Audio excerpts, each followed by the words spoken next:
wa yassir li amri wahlul 'uqdatam min lisani yafqahu qawli. Yang kita hormati Ketua Pengurus Masjid Al-Amin, yang saya hormati imam kita, yang saya hormati bapak-bapak, ibu-ibu, kaum muslimin dan muslimat, para jamaah yang hadir. Mudah-mudahan kita semua senantiasa dimuliakan Allah Subhanahu wa taala. Amin. Kita bersyukur kepada Allah, Ahad malam Senin tanggal 28 Januari 2024 kita hadir dalam keadaan sehat walafiat. Meskipun hujan rintik-rintik tadi, kita hadir ke sini salat berjamaah. Tapi saya mohon maaf tadi Bapak Ibu, maksud hati memeluk gunung, apa daya tangan tak sampai. Saya mau cepat-cepat sampai di sini, tapi jalan Riau itu macetnya luar biasa, Pak. Saya dari Areng ke ujung tadi. Jadi curi MTQ selesai jam 6 kurang 10 tadi. Saya ngebut ke sini biar bisa sholat maghrib, ternyata jalan Riau macet, jalan sekolah ini tiba-tiba macet juga dia tadi. Maka agak lambat sampai di sini. Tapi alhamdulillah ada seorang jamaah tadi yang saya tepuk bahunya untuk bisa bermakmum kepada beliau. Terima kasih. Walaupun tak bisa dengan imam besar kita, dengan jamaah yang dijadikan sebagai imam, mudah-mudahan juga mendapatkan pahala solat berjamaah 27 kali lipat. Amin ya rabbal alamin. Salawat dan salam kita sampaikan buat Nabi yang kita muliakan, Nabi Muhammad sallallahu alaihi wasallam, dengan ucapan Allahumma salli ala sayyidina Muhammad wa ala ali Muhammad. Assalamu alayka ya Rasulullah. Bapak Ibu kaum muslimin dan muslimat yang saya hormati, pada malam hari ini kita akan mengkaji sebagian daripada ayat yang saya bacakan tadi. Surah ke-83 dari 114 surah yang terdapat di dalam Al-Quran. Nama surah itu, judul surah itu adalah surah Al-Mutaffifin.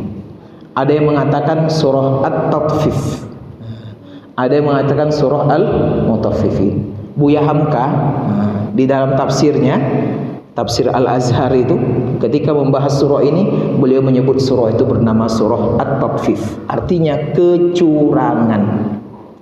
Kalau Al-Mutaffifin itu berarti orang-orang yang berperilaku curang. Ngapa ini kita bahas tanggal 14 sebentar lagi? Iya Pak, jadi perlu diingatkan kita semua ini kan. Karena orang beriman itu kata Allah mesti diingatkan kan. Ya, fadzakir, kasih peringatan, kasih nasihat, ya. Ingatkan terus. Fa inna dzikra tanfa'ul mu'minin. Karena peringatan itu nanti pasti bermanfaat. Ya, setidak-tidaknya jadi bahan pertimbangan. Yang sudah punya rencana untuk berbuat curang, ya Allah rupanya dahsyat betul ini siksa orang-orang yang berbuat curang. Yang melakukan kecurangan dia akan berhenti curang. Yang banyak kecurangannya, setidak-tidaknya dia kurangi kuantitas kecurangan itu jadi sedikit. Itulah. Tapi ini tidak bermaksud kampanye loh Pak ya. Tidak ada. Saya tidak akan menyebutkan pasangan nomor 1, nomor 2, nomor 3, tidak. Atau anggota legislatif partai A, partai B, partai C, tidak. Ini murni untuk mengingatkan kita semua. Siapa yang ada di dalam ruangan ini yang menjadi mungkin ketua KPPS, mungkin jadi Bawaslu, mungkin jadi pengawas, mungkin jadi ini, maka camkan apa yang disampaikan Allah Subhanahu wa taala melalui surah Al-Mutaffifin ini, sehingga mereka nanti tanggal 14 dan seterusnya itu akan berjalan lurus. Ya, karena luar biasa ini. Ancaman Allah kepada orang-orang yang berperilaku curang itu ancamannya mulai di dunia sampai di hari akhirat yang akan datang. Dan kita ingin, betul pasti kita semua ingin pemilu 2024 ini betul-betul menghasilkan pemimpin yang betul-betul lahir dari hati nurani rakyat. Bukan karena rakyat ingin duitnya, bukan karena nengok balihonya saja, tapi betul-betul murni. Karena kadang-kadang di hati kita tuh ada yang namanya nurani, Pak. Ya, ada namanya domir, ya, nurani, yang itu tidak bisa bohongi dia, tidak bisa bohong dia. Itulah kata sebagian para pakar tasawuf yang disebut dengan an-nuqtah al-ilahiyah, atau dalam bahasa Inggrisnya the God spot. Ada titik Tuhan yang ada di dalam hati kita ini, yang ketika melihat sesuatu, menimbang sesuatu, ada kebenaran yang mereka ingin sampaikan. Nah, itu dia. Jadi hari ini kita bahas ini agar nanti menghasilkan pemimpin-pemimpin yang mudah-mudahan cinta kepada rakyat, tidak ingin rakyat ini makin susah, mau mengurangi hutang, tidak nambah hutang, menjadikan rakyat sebagai pekerja, sebagai karyawan, bukan mendatangkan dari luar, menjaga keutuhan bangsa dan negara ini betul-betul. Itu kita harapkan dari pemilihan umum ini, terutama untuk Riau, Pak. Mohon maaf ini untuk Riau. Mudah-mudahan wakil kita yang di pusat nanti yang kita pilih, ya, siapapun orangnya, apapun partainya, betul-betul memperhatikan Riau ini. Betul. Kita ini kaya minyak tapi miskin. Kita ini kaya sawit tapi berapa orang yang Riau punya sawit? Ya. Jalan kita sekarang la haula wala quwata illa billah. Tengoklah jalan kita, Pak. Bandingkan dengan tetangga kita Sumatera Utara, bandingkan dengan tetangga kita Sumatera Barat. Tengok jalan Riau. Apa yang terjadi kira-kira? Hancur lebur, Pak. Jalan kita di Pekanbaru, tengoklah sekarang Pekanbaru ini. Macam autopilot kita ini. Macam tidak ada yang mengepalai, yang menjadi komandan, suruh jalan sendiri. Nah, ini dia. Ini Allah ingatkan dari sini. Saya akan bacakan. A'udzubillahi minasyaitonirrajim. Bismillahirrahmanirrahim. Saya tidak menafsirkan Bapak Ibu, tapi saya ambil kitab tafsir. Pertama Ibnu Katsir, yang kedua tafsir Al-Qurtubi. Allah awali surah ini dengan kalimat wailul lil mutaffifin. Apa arti wail? Wail itu konotasinya semuanya negatif. Setiap pemaknaan yang disampaikan oleh ulama tafsir atau para sahabat yang memaknai kata wail itu semuanya negatif. Ada yang mengatakan secara harfiah wail itu artinya binasa. Ada yang mengatakan celaka. Ada yang mengatakan hancur. Itu dia. Secara harfiah. Tidak ada dari tiga kata itu yang baik, Pak. Binasa, celaka, hancur. Kalau kita mengamati apa yang disampaikan oleh Abu Hurairah, Abu Hurairah mengatakan wail itu bermakna syiddatul azab, azab yang sangat pedih, azab yang sangat keras. Nah, Abdullah bin Abbas dalam tafsir Al-Qurtubi menjelaskan wail itu bermakna wadin fi nari jahannam, lembah ngarai. Ngarai lah, Pak, ya. Kalau lembah di dunia ini biasanya indah, Pak. Ngarai itu indah sekali dia. Tapi ini kata Ibnu Abbas, wail itu adalah lembah yang ada di dalam neraka jahanam. Nah, inilah yang Allah peruntukkan, inilah yang akan Allah berikan kepada sekelompok orang yang bernama al-mutaffifin. Hancur, binasa, celaka, akan dapat siksa yang dahsyat dan pedih, akan dimasukkan ke dalam lembah di dalam neraka jahanam untuk sekelompok orang yang bernama al-mutaffifin. Apa arti tatfif? Tatfif artinya curang. Al-mutaffifin berarti orang yang berbuat curang. Ini masih umum. Kalau ayat pertama ini masih umum. Siapapun yang berlaku curang, hati-hati. Dan itu kecurangan, Bapak Ibu, itu ada di mana-mana tempat. Pasti kita pernah menemukan kecurangan itu. Ada kecurangan di jalan raya, ya kan? Ada enggak kecurangan di jalan raya? Ada. Enggak pakai helm, prit, setor. Nah, itu curang, Bapak. Ada kecurangan dalam kelas, nyontek. Ada kecurangan ijazah, dia buat ijazah palsu. Itu dia, itu curang. Saya tak dulu siapa-siapa nih. Pokoknya ijazahnya palsu, suruh buktikan, tak mau dia. Suruh ke pengadilan, tak mau dia. Apa payahnya bawa ke pengadilan nih ijazah saya? Tengok siapa yang tanda tangan. tengok tahunnya, tengok tanggalnya, tengok nomor serinya, ya, tengok apa namanya itu, materainya, tengok stempelnya, tengok nilainya. Kan tidak payah itu. Tapi sampai sekarang tidak ada bukti. Akhirnya muncul berbagai macam apalah ya, anggapan jangan-jangan ijazah curang, Pak. Dalam bidang politik ada curang, ada. Disuruh netral malah itu dia. Disuruh netral kamu, jangan berpihak, lurus saja lah, jangan terlibat. Rupanya berpihak dia, Pak. Ngutang atas nama negara, ngasih bantuan atas nama pribadi. Oh, itu dia. Menggunakan bantuan-bantuan sosial untuk ngasih, kemudian dikaitkan dengan calon tertentu. Naudzubillah min dzalik. Itu curang dalam politik. Membeli suara, itu dia. Serangan fajar, ngasih amplop.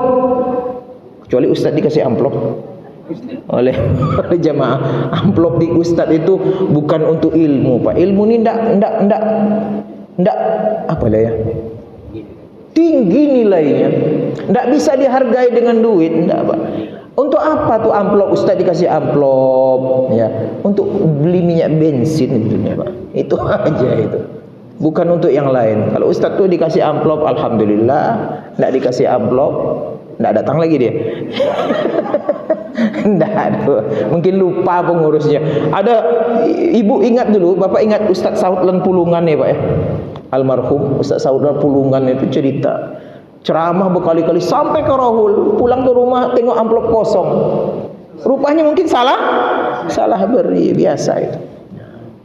Jadi ustaz ceramah itu amplop itu bukan untuk ceramahnya, tapi untuk ganti mungkin minyak bensin dan lain sebagainya. Tapi kalau ada calon pemilih dikasih amplop suruh memilih, nah itulah yang disebut dengan kecurangan dalam politik. Dalam hal apapun banyak kecurangan itu. Dan ini adalah satu perbuatan yang menurut Allah nista. Keji. Bahkan Nabi SAW pernah mengingatkan dalam sebuah hadis, siapa yang berbuat curang kepada kami, maka dia tidak termasuk ke dalam kelompok kami. Apa hadisnya? Man ghasyana falaysa minna. Siapa yang curang terhadap umat Islam, orang beriman, dia tidak termasuk kelompok umat Islam itu. Kapan datangnya hadis itu, Bapak Ibu? Dalam riwayat disebutkan Nabi pergi ke pasar, Pak. Di pasar ada orang jual kue, ya, bagus, di atasnya bagus, tapi Nabi tidak percaya dia, ya. Tapi jangan praktek, Pak ya. Ini Nabi atas nama kepala negara, atas nama pemerintah. Jadi hati-hati mengamalkan sunnah Nabi ini, Pak. Harus kita beda-bedakan. Nabi itu posisinya sebagai apa?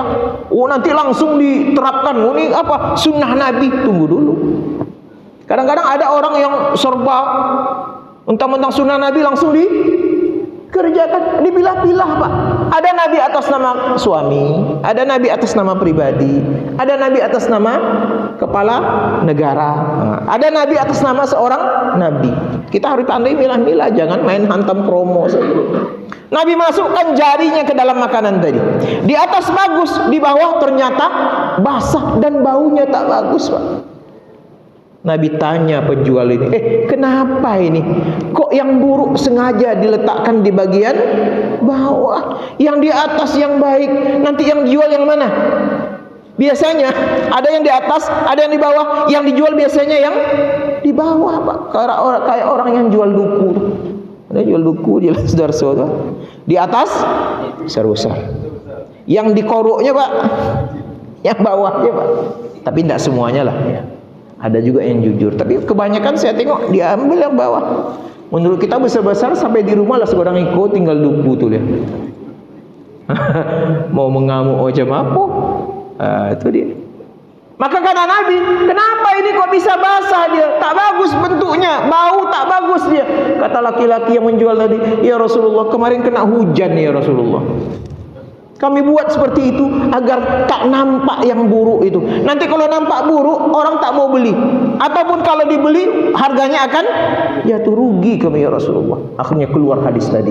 Siapa yang menipu kami, dia tidak termasuk kelompok kami. Itulah marah Rasulullah Bapak Ibu untuk tipu menipu. Allah marah sama orang menipu, Nabi marah sama orang menipu, orang menipu pun akan marah kalau dia kena tipu. Iya tuh, betul tuh Pak. Dia memang sudah menipu, tapi kalau kena tipu, apalagi takicuh di nantarang, sakitnya tuh di sini dan di sini. Iya, dua sakitnya Bu, di otak sakit juga, di hati juga sakit. Sekarang kita lihat, ini lebih khusus lagi ini. Allah maksudkan al-mutaffifin lebih khusus, alladzina idza talu 'alan nasi yastawfun. Ini Allah hubungkan dengan ekonomi. Karena ternyata waktu itu memang terjadi penipuan banyak itu di bidang ekonomi. Mohon maaf Bapak Ibu, surah ini kata sebagian ulama itu turun ketika Nabi baru sampai di kota Madinah, Pak. Imam Al-Qurtubi mengambil satu riwayat, ketika Nabi baru sampai di kota Madinah, hijrah beliau dari Mekah itu, maka surah yang pertama turun adalah surah Al-Mutaffifin ini. Kenapa itu terjadi? Karena ternyata sebelum Nabi sampai, kerja orang Madinah yang awalnya menyembah berhala dan orang-orang Yahudi yang mungkin tidak patuh kepada sebagian ajaran Taurat, mereka suka mempermainkan timbangan. Asal menimbang mereka pasti tidak sesuai, Pak. Asal menimbang itu. Maka disebutkan di dalam riwayat itu, orang Madinah sebelum Nabi datang adalah seburuk-buruk orang dalam menimbang. Paling buruk dia. Sekilo jadi 9 on, 8 on, Pak. Ya. 10 kilo jadi 9 kilo.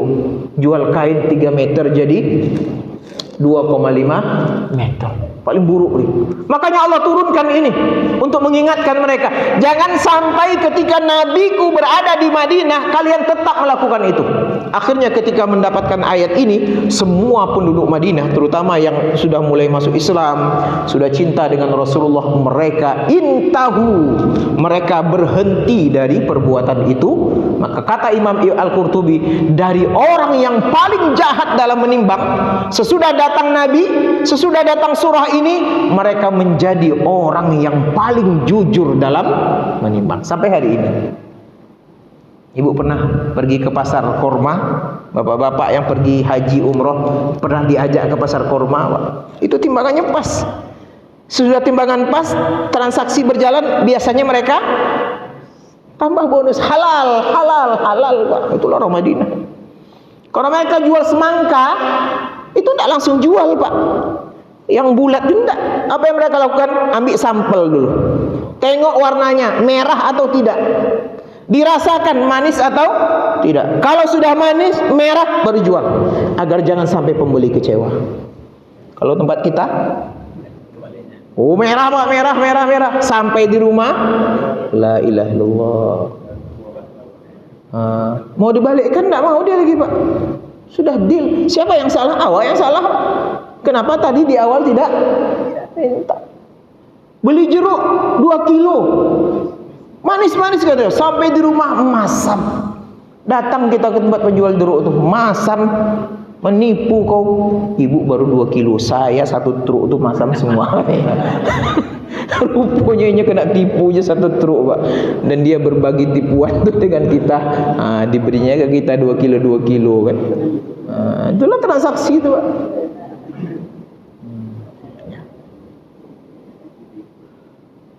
Alladzina idza talu 'alan nasi yastawfun. Orang itu yang menipu tadi, yang curang tadi dalam menimbang, kalau mereka minta ditimbang, mereka beli nih, minta ditimbang mereka, yastawfun. Mereka ingin timbangannya itu pas.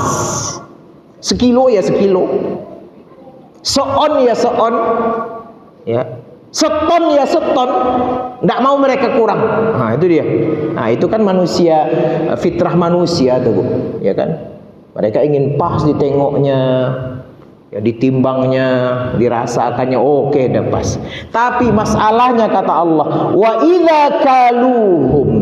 Kalau mereka yang menakar, ini mereka sekarang yang menjual nih, awazanuhum, atau mereka yang menimbang, mereka menjual kembali barang tadi, yang mereka lakukan adalah yukhsirun.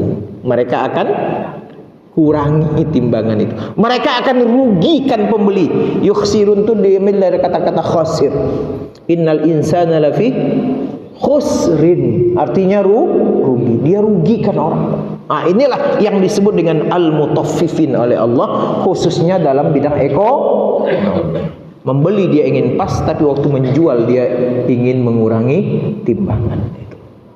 Ya akhirnya kalau sekilo mungkin hanya 1 on, Pak. Tapi kalau orang membeli sampai 100 kilo, berapa yang dia dapat, Pak? 10 kilo. Kalau 1 ton 100 kilo, Masya Allah. Nah, itulah yang terjadi. Dan itu dipastikan tidak akan berkah. Tidak berkah. Kita harus ingat, dalam setiap hal apapun yang kita dapatkan, pasti yang diutamakan itu adalah berkah. Lebih baik banyak tapi berkah daripada sedikit tapi berkah. Nah, itu prinsip orang beriman itu kayak gitu, Pak. Lebih baik banyak untungnya tapi berkah. Harus seperti itu. Apa maksud berkah itu? Ibnu Katsir mengatakan az-ziyadah. Berkah itu maksudnya nambah-nambah terus harta itu. Itu berkah. Yang kedua, kasratul khair. Dia ada kebaikan di dalamnya. Kalau kita makan jadi baik untuk badan kita. Didorongnya kita untuk ke masjid. Pergi ke masjid. Ringan langkah kita jalan ke masjid, Pak. Hujan-hujan pun tidak kita pedulikan. Nah, itu berkah namanya itu. Bangun subuh tuh kadang-kadang payah orang bangun subuh, tapi yang berkah hartanya itu telinganya tiba-tiba nangkap as-salatu khairum minan naum. Telinganya cepat, terbuka matanya, ringan langkahnya bangun dari tempat tidur, tidak dingin air wudhu dia itu, tidak takut dia ke masjid, lama dia duduk di sini. Itulah hasil daripada keberkahan. Maka bapak-bapak di sini, kita semua di sini adalah hasil keberkahan. Bapak Ibu yang dirahmati Allah Subhanahu wa taala, jadi sifat al-mutaffifin, kalau dia menimbang, kalau dia ditimbang, ingin ditimbang, dia ingin pas. Kalau dia menimbang, dia ingin merugikan orang lain. Itulah sifat yang buruk itu. Allah tak mau. Maka siapapun Bapak Ibu yang berdagang, paskanlah timbangan itu. Kalau bisa tambahlah sedikit. Apa arti sedikit itu? Sedekah. Apa yang sedikit itu? Hadiah. Apa yang sedikit itu? Mengikat hati para pembeli itu. Ya, sehingga mereka suatu ketika akan datang lagi, Pak. Jual kualitas yang baik, timbangannya pas, senyum kepada pembeli, insya Allah, Pak. Karena dalam prinsip kita memang katanya pembeli itu adalah raja, Pak. Betul, raja. Islam sudah mengajarkan. Rasulullah beberapa tahun menjadi pedagang, itu yang dipraktikkan oleh Rasulullah Sallallahu Alaihi Wasallam, sehingga kaget itu Khadijah itu, kok begitu dahsyat keuntungannya, tak pernah terjadi. Rupanya itulah rahasia daripada cara berdagang Rasulullah Sallallahu Alaihi Wasallam. Bapak Ibu yang dirahmati Allah, tapi kalau mereka masih curang juga, kata Allah, nah ini peringatannya, ala yadhunnu ulaika annahum mab'utsun. Apakah orang-orang yang curang tadi, yang tak mau merubah sikap mereka, tak berhenti dari kecurangan mereka, tidak menyangka mereka akan dibangkitkan pada suatu saat nanti? Jangan dikira kecurangan kalian hilang begitu saja, enggak.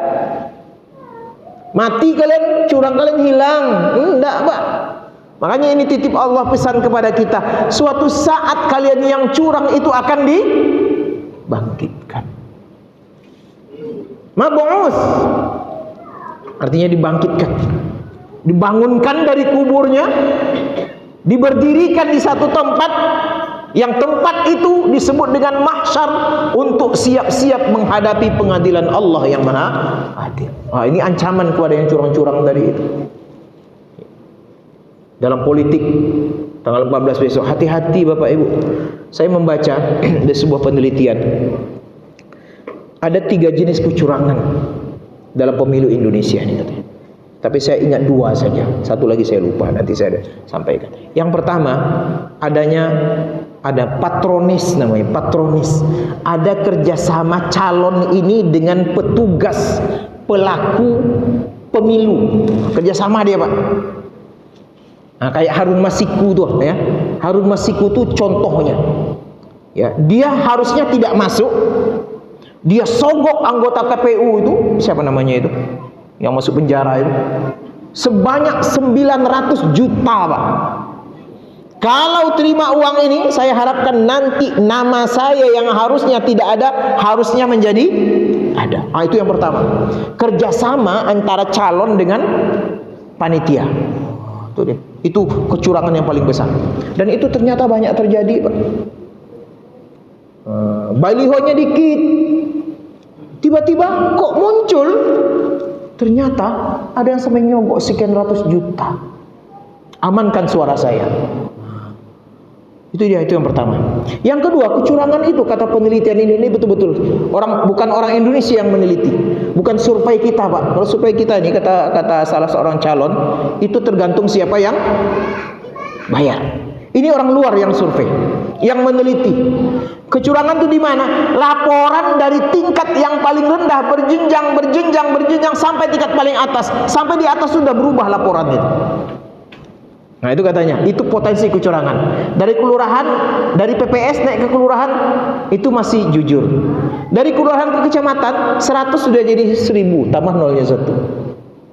Dari kecamatan ke kota, nambah mungkin 50. Dari kota ke provinsi, nambah nolnya lagi. Sudah jadi 10.000. Dari provinsi ke pusat, nambah lagi Pak. Kalau satu aja angkanya di awal berubah, atau di nomor 2 berubah, nanti hasilnya juga akan berubah. Itulah kecurangan katanya yang terjadi dalam sistem pemilu Indonesia. Maka kita diejek sama orang Singapura Pak. Ada videonya Profesor Singapura. Orang Amerika kalau pemilu dia 2 hari baru ketahuan siapa presidennya. Orang Uganda pemilu di hari ini 10 hari kemudian baru mereka tahu siapa presidennya. Orang Indonesia belum pemilu udah tahu siapa. Itulah Pak. Nah, jangan sampai itu terjadi lagi. Mari kita kawal Pak, dikawal Pak. Harus bergerak seluruh masyarakat ini untuk bangsa kita yang lebih baik lagi.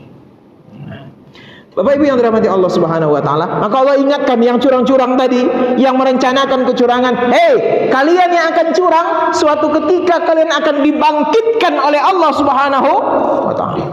Kapan itu? Liyaumin azim. Di hari yang sangat dahsyat, hari yang sangat besar. Sampai-sampai Allah setarakan yaum ini dengan sifat Quran, Pak. Al-Quranul Azim. Ini yaumin azim. Bahkan azim itu juga termasuk salah satu yang dilekatkan dengan Allah. Shadaqallahul azim. Berarti dahsyat hari itu. Hari apa itu? Hari kiamat. Yang semua orang akan dibangkitkan, semua orang akan sampai di situ. Tidak akan ada yang sembunyi. Tidak akan ada yang bisa melarikan diri, Pak. Kalau di dunia bisa melarikan diri dia, sembunyi dia. Ya kan? Berapa banyak contohnya itu? Gayus Tambunan, kabur dia. Nazarudin udah sampai kemana-mana dia. Ya kan? Ada yang di sini reformasi dia kabur tak kemana-mana. Kan ada juga tuh Pak ya. Tapi di hari kiamat kata Allah tidak ada, semuanya akan hadir. Dan ini sifatnya. Ayat terakhir nih saya ambil 6 ayat aja. Yauma yaqumun nasu li rabbil alamin. Pada hari kiamat itu semua manusia kata Allah yaqum. Apa arti yaqum? Yaqum itu artinya berdiri. Kayak kita menjadi makmum salat tadi. Kita salat berjamaah, semuanya mesti berdiri. Dan ini dahsyat sekali. Rasulullah menyampaikan beberapa hadis tentang dahsyatnya pada saat orang yaqumun nas, mereka bangun berdiri. Siapa di hadapan mereka? Yang mereka hadapi siapa? Ini Allah katakan li rabbil alamin. Kita berdiri menghadap Allah, Tuhan semesta alam. Tentara aja sekarang berbaris jadi depannya ada dan remnya, berani bergerak dia Pak? Enggak. Pegawai kantor gubernur tua kalau Pak Edi Natar jadi inspektur upacaranya, berani mereka duduk? Enggak Pak. Itu baru berhadapan dengan manusia. Apalagi nanti kita akan berhadapan dengan Allah. Ini ancaman Allah nih kepada orang yang curang-curang tadi itu. Yang waktu itu kata Rasulullah, jarak matahari didekatkan dengan manusia sejarak 1 mil. 1 mil itu dalam hitungan saya, kalau tidak salah itu 1450 meter. Kurang lebih 1,5 kilo, Pak. Maka Nabi katakan ada orang nanti yang isi kepalanya itu menggelegak seperti menggelegaknya air ketika dipanaskan pada saat suhunya 100 derajat Celcius. Jadi kalau kita tutup panci tuh, panas dia Pak, keluar gelembungnya, berbunyi dia Bapak Ibu. Seperti itulah kata Rasulullah, ada orang nanti yang akan isi kepalanya mendidih. Mati dia. Kalau di dunia mati Pak. Di akhirat tidak akan ada lagi kematian. Tidak ada lagi mati. Semua manusia berdiri kata Rasulullah tanpa pakaian. Mohon maaf ini. Di dalam tafsir Ibnu Katsir Nabi sampai menyampaikan laki-laki tidak ada yang berkhitan. Artinya kita telanjang semua nih Pak. Dan manusia akan berdiri dengan keadaan banjir keringat. Kenapa banjir keringat? Jarak matahari yang begitu dekat. Dan keringat itu kata Rasulullah tergantung amalnya masing-masing. Ada yang keringatnya semata kaki, ada yang keringatnya separuh betisnya, ada yang keringatnya sampai ke lutut kata Rasulullah, ada yang keringatnya sampai ke pinggang, ada yang keringatnya sampai ke dada, ada yang keringatnya sampai separuh mulutnya kata Rasulullah. Dicontohkan oleh Abu Ubaidah, Nabi mengatakan seperti ini ya, sampai Nabi mencontohkan. Bahkan yang paling dahsyat kata Rasulullah, ada yang tenggelam dalam keringatnya sendiri. Kayak orang tenggelam.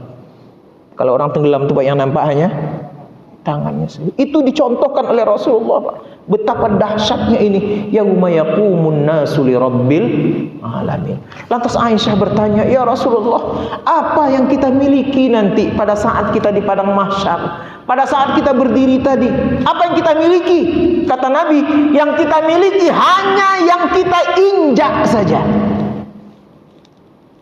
Ini Pak, berarti yang kita injak saja nih Pak. Berarti kita tidak akan bisa kemana-mana. Tidak bisa maju, tidak bisa mundur, tidak akan bisa ke samping kiri dan samping kanan. Tidak ada bisa duduk Bapak Ibu. Saking takutnya orang. Jangankan duduk, mengangkat kepala pun orang tidak akan sanggup saat itu. Tidak dapat kita membayangkan itu Bapak Ibu. Dan itu pasti akan terjadi. Nah, ini menunjukkan betapa ancaman Allah kepada orang-orang yang ingin melakukan kecurangan. Betapa dahsyatnya ancaman Allah kepada orang yang ingin melakukan kecurangan, yang sedang melakukan kecurangan. Jangan tertawa hari ini. Hari ini kalian bisa tertawa, mungkin suatu saat kalian akan menangis. Maka lurus saja lah. Anggota KPU lurus saja, lurus. Kalau memang salah, katakan salah Pak, jangan takut. Salah, dia salah melanggar, dia melanggar. Jangan takut. Kalau sudah wasitnya takut, kalau sudah pengawasnya takut, apalagi rakyatnya. Maka ini jadi satu pelajaran penting bagi kita semua. Dengan berharap kita tanggal 17 nanti itu kita betul-betul bebas memilih dalam keadaan sadar. Tidak ada paksaan sama sekali, tidak ada ancaman, tidak ada intimidasi. Maka sebetulnya puncaknya itu adalah pimpinan tertinggi kita itu netral. Kalau dia sudah netral, dia tidak akan gerakkan itu tentara, dia tidak akan gerakkan itu polisi. Tapi kalau dia sudah tidak netral, terjadi telunjuknya mudah dia Pak. Itu Pak Sigit itu sekali perintah aja tuh aman gitu Pak, diamankan sampai ke bawah Pak. Pak Agus Subianto sekali perintah diamankan sampai ke bawah itu bahayanya kalau itu terjadi. Maka mari sama-sama kita kawal. Sampaikan kepada setiap yang punya kesempatan untuk mungkin terlibat di dalam pemilihan itu, jadi pegawai, petugas, jadi penghitung, hati-hati kalian. Jangan kalian melakukan kecurangan. Sampaikan ayat yang saya sampaikan tadi. Wailul lil mutaffifin. Berapa lama kita berdiri nanti di situ di padang mahsyar? Hadis Nabi macam-macam, tapi minimal Nabi katakan manusia akan berdiri pada saat mereka menghadap Allah itu selama 40 tahun. Arba'una sanah, 40 tahun. Awak hari Jumat subuh aja imam sujud sajadah tuh dia baca ayat sajadah pertama, dia baca surah Al-Insan ayat kedua, kira-kira kaki kita pegal lah Bapak Ibu? Pegal baik. Tidak sampai setengah jam ya Pak. Apalagi 40 tahun. Jangan samakan satu hari di akhirat dengan satu hari di dunia. Karena satu hari di akhirat sama dengan 1000 tahun di dunia. Kita kalikanlah. Maka itulah beratnya nanti hari akhirat. Itulah beratnya pertanggungjawaban orang curang. Maka siapa yang curang hari ini, bertaubatlah kepada Allah Subhanahu wa taala. Demikian Bapak Ibu yang saya hormati, tidak ada maksud tertentu ya di sini untuk mengkampanyekan sesuatu, tidak. Kita ingin mengawal pemilu kita ini bersih, langsung, umum, bebas, rahasia, jujur dan adil. Sehingga wakil-wakil kita menjadi wakil-wakil yang memang mencintai rakyatnya, tidak memikirkan dirinya tapi memikirkan rakyatnya. Dan pemimpin kita pemimpin yang bertakwa kepada Allah ya, dia punya IT, iman dan takwa. Dia punya staf sidik, amanah, tablik dan fatonah. Sehingga itulah nanti akan membawa negara kita ini kepada baldatun thayyibatun wa rabbun ghafur. Amin ya rabbal alamin. Demikian